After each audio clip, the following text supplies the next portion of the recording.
حضرت سلطان المشائخ حضرت مولانا خواجہ سید بدرالدین اسحاق کے حوالے سے فرماتے تھے کہ اچودن کے قریب کوئی ملا صاحب رہتے تھے جن کو اپنے علم کا بہت گھمنڈ تھا اور درویشیوں کو بے علم سمجھ کر حقارت سے دیکھا کرتے تھے۔ ایک دن وہ حضرت شیخ العالم کی خدمت میں حاضر ہوئے۔ اس وقت مجلس میں کئی لوگ موجود تھے۔ ملا صاحب نے اپنی علمیت اور ہمدانی کے قصے بیان کرنے شروع کیے۔ حضرت شیخ العالم نے ان کے قصے سنتے سنتے ان سے پوچھا کہ مولانا اسلام کے رکن کتنے ہیں؟ انہوں نے جواب دیا 5 ہیں۔ ایک کلمہ، دوسرا نماز، تیسرا روزہ، چوتھا زکوٰۃ اور 5واں حج۔ حضرت شیخ العالم نے فرمایا میں نے تو چھٹا رکن بھی سنا ہے۔ ملا صاحب نے بگڑ کر جواب دیا چھٹا رکن کوئی نہیں ہے، آپ نے جو کچھ سنا غلط سنا۔ حضرت نے جواب دیا جی نہیں، میں نے معتبر اہل علم سے سنا ہے کہ اسلام کا چھٹا رکن روٹی ہے۔ اس پر ملا صاحب کو غصہ آیا اور انہوں نے کہا مجھے آپ لوگوں سے اسی لیے اختلاف رہتا ہے کہ آپ لوگ بے علم اور کم علم ہوتے ہیں، لیکن عالم بننے کی کوشش میں خواہ دخل در معقولات کرتے رہتے ہیں۔ میں نے جو 5 رکن بیان کیے ہیں یہ حدیثوں میں موجود ہیں، فقہ میں موجود ہیں۔ آپ جس چھٹے رکن کو بیان کرتے ہیں وہ نہ تو حدیثوں میں ہے اور نہ فقہ میں ہے۔ حضرت شیخ العالم نے تبسم کے بعد فرمایا نہیں مولانا، وہ قرآن میں بھی ہے، حدیث میں بھی ہے اور فقہ میں بھی ہے۔ یہ سن کر مولانا کو اتنا زیادہ غصہ آیا کہ وہ کھڑے ہو گئے اور انہوں نے کہا اللہ تعالیٰ فرماتا ہے فَلَا تَقْعُدُوا بَعْدَ الذِّكْرَىٰ مَعَ الْقَوْمِ الظَّالِمِينَ، نصیحت کے بعد ظالم قوم کے پاس نہ بیٹھ، اس لیے میں جاتا ہوں۔ شیخ العالم نے بہت نرمی کے ساتھ ان کو ٹھہرانا چاہا مگر ملا صاحب نہ ٹھہرے اور چلے گئے۔ جب ملا صاحب حضرت بابا کی مجلس سے ناراض ہو کر چلے گئے تو انہوں نے کچھ عرصے کے بعد حج کے سفر کا ارادہ کیا اور پوری تیاری کے بعد روانہ ہوئے۔ مکہ معظمہ میں پہنچ کر 7 برس وہاں قیام کیا۔ اس کے بعد ہندوستان کے جہاز میں سوار ہو کر واپسی کے خیال سے روانہ ہوئے۔ 2-4 دن کے بعد سمندر میں سخت طوفان آیا اور ملا صاحب کا جہاز طوفان کے باعث تباہ ہو گیا۔ ملا صاحب جہاز کے ایک تختے پر بہتے ہوئے کنارے پر پہنچے اور تختے سے اتر کر خشکی میں آئے۔ وہاں سوکھے پہاڑ تھے، نہ درخت تھی نہ گھاس تھی۔ ملا صاحب 3 دن بھوکے پیاس کی حالت میں ایک غار میں بیٹھے رہے۔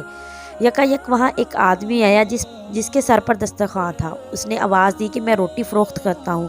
انہوں نے اس سے کہا کہ میں عالم ہوں اور میں نے 7 حج کیے ہیں، میرا جہاز تباہ ہو گیا ہے، میرے پاس ایک پیسہ بھی موجود نہیں اور میں 3 رات دن سے بھوکا پیاسا ہوں۔ اس شخص نے جواب دیا میرے پاس کھانا بھی ہے اور پانی بھی ہے، مگر میں دکاندار ہوں، بغیر قیمت کے کھانا پانی نہیں دے سکتا۔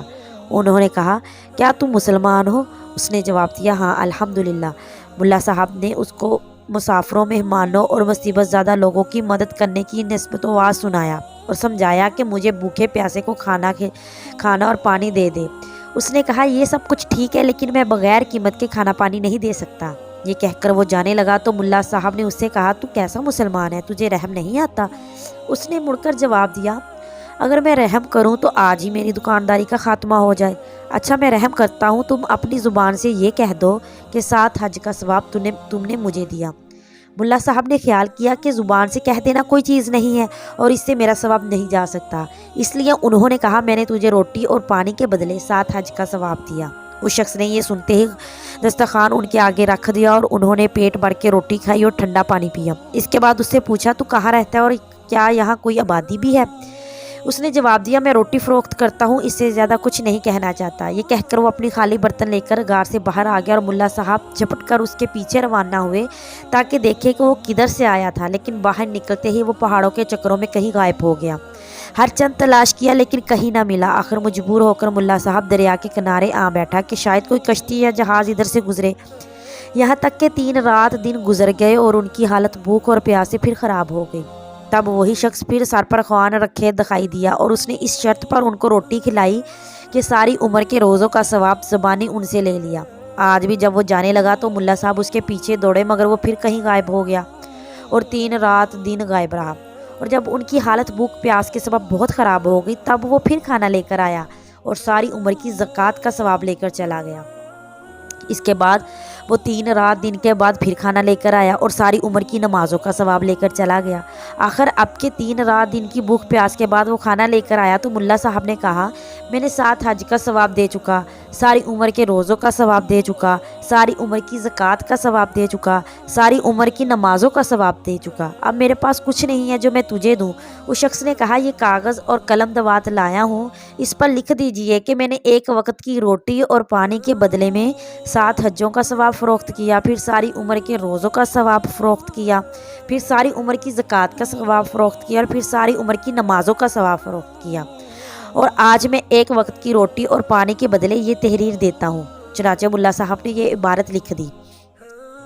اس کے بعد انہوں نے اپنا نام اور مقام اس کاغذ پر لکھ دیا اور وہ کاغذ اس کو دے دیا۔ اس نے کھانا پانی ملا صاحب کے سامنے رکھا اور ملا صاحب کھانے کے بعد عاجزانہ انداز سے کہا، خدا کے لیے مجھے یہ بتاؤ کہ تم کہاں رہتے ہو تاکہ میں تمہارے ساتھ وہاں چلوں اور اپنی روزی کے لیے کچھ محنت مزدوری کروں، کیونکہ اب میرے پاس تمہیں دینے کے لیے کچھ بھی باقی نہیں رہا۔ اس شخص نے خفا ہو کر کہا کہ تمہیں کچھ بھی نہیں بتا سکتا۔ یہ کہہ کر اس نے اپنے برتن اٹھائے اور کاغذ جیب میں رکھا اور پہاڑ کی طرف چلا۔ ملا صاحب تازہ دم تھے، دوڑے کہ اس کو پکڑ کر مجبور کرے اور آبادی کا رستہ پوچھے۔ وہ بھی بھاگا اور ملا صاحب بھی بھاگ گئے، اس کے پیچھے بھاگتے رہے، یہاں تک کہ آگے جا کر اس نے ٹھوکر کھائی اور وہ گرا۔ ملا صاحب خوش ہوئے کہ اب میں اس کو پکڑ لوں گا، اس لیے انہوں نے زیادہ تیزی سے دوڑنا شروع کر دیا، لیکن انہوں نے بھی ٹھوکر کھائی اور وہ بھی گرے، اور قبل اس کے کہ وہ اٹھے وہ شخص اپنا برتن لے کر بھاگا اور نظروں سے غائب ہو گیا۔ آخر مجبور ہو کر ملا صاحب سمندر کے کنارے آئے اور عادت کے موافق وہاں بیٹھ گئے۔ یکایک انہوں نے دور سے دیکھا ہے کہ جہاز جا رہا ہے۔ انہوں نے اپنا امامہ سر سے اتارا اور اس کو ہلا ہلا کر چیخنا شروع کیا کہ میری مدد کرو، میری مدد کرو۔ جہاز والوں نے جہاز کو روک لیا اور ایک کشتی ان کے پاس بھیجی، اس میں سوار ہو کر جہاز پر آئے اور جہاز میں سوار ہو گئے۔ اس جہاز میں کچھ اور لوگ بھی سوار تھے اور وہ سب ہندوستان جا رہے تھے۔ انہوں نے ملا صاحب کی بڑی خاطر کی اور بہت آرام سے ملا صاحب ہندوستان پہنچ گئے۔ اپنے گھر میں آئے بال بچوں کو دیکھا اور اس کے بعد ایک دن حضرت شیخ العالم سے ملے۔ جب ملا صاحب حضرت بابا صاحب کی مجلس میں حاضر ہوئے، اس وقت بڑے بڑے علماء اور مشائخ حضرت کی خدمت میں دست بستہ حاضر تھے۔ حضرت بابا صاحب کی نظر ملا صاحب پر پڑی تو تعظیم کے لیے کھڑے ہو گئے اور بہت اخلاق کے ساتھ ارشاد فرمایا، آئیے ملا صاحب، بہت عرصے کے بعد آنا ہوا، ہم تو آپ ہمیشہ آپ کو یاد کرتے رہتے تھے، کہیں کیا وجہ ہوئی جو اتنے عرصے تک آپ یہاں نہیں آئے؟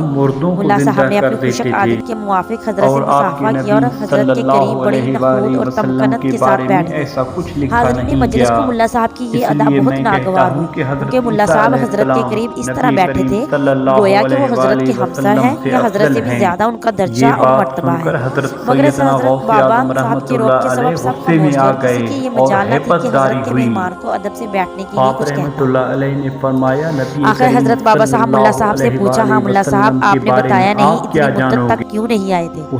ملا صاحب نے نہایت غرور اور تکبر کے انداز سے جواب دیا، جناب میں اس ملک میں موجود نہ تھا، حج کرنے گیا تھا، 7 برس تک مکہ معظمہ میں رہا اور 7 دفعہ مدینہ منورہ کی زیارت کی اور 7 حج کیے۔ حرمین میں نمازوں اور روزوں کا جو زیادہ ثواب ملتا ہے وہ سب میں نے حاصل کیا، اور اب 7 برس کے بعد وہاں سے واپس آیا ہوں۔ واپسی میں جہاز کی تباہی کا صدمہ بھی اٹھایا، مگر اللہ تعالیٰ کے فضل و کرم سے راستے کی مصیبتیں ختم ہوئی اور میں بخیریت تمام اپنے گھر پہنچ گیا، اور سب اہل و عیال کو سلامت اور خوش و خرم دے کر اللہ تعالیٰ کا شکر بجا لایا۔ حضرت بابا صاحب نے ملا صاحب کا بیان سن کر ارشاد کیا، بڑے خوش نصیب ہیں، 7 حج کیے، 7 بار مدینہ منورہ کی زیارت کی، 7 برس تک حرمین میں نمازیں پڑھیں، 7 رمضانوں کے روزے رکھے، سبحان اللہ، بڑی سعادتیں آپ نے حاصل کی، مگر یہ تو فرمائیے کہ آپ اب تو ہم سے خفا نہیں؟ ملا صاحب نے جواب دیا، میں خفا ہی کب تھا؟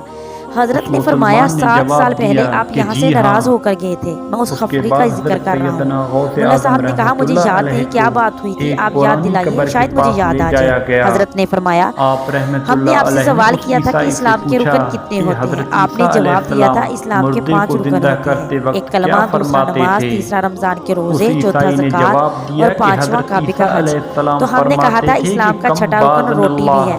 اس سے آپ خفا ہو کر یہاں سے چلے گئے تھے اور قرآن مجید کی ایک آیت پڑھی تھی کہ نصیحت کرنے کے بعد ظالموں کے پاس نہ بیٹھو۔ اس طرح آپ نے ہم کو ظالم قرار دیا تھا اور ہم کو اس بات کا بڑا صدمہ تھا اور ہم روزانہ آپ کو یاد کرتے تھے۔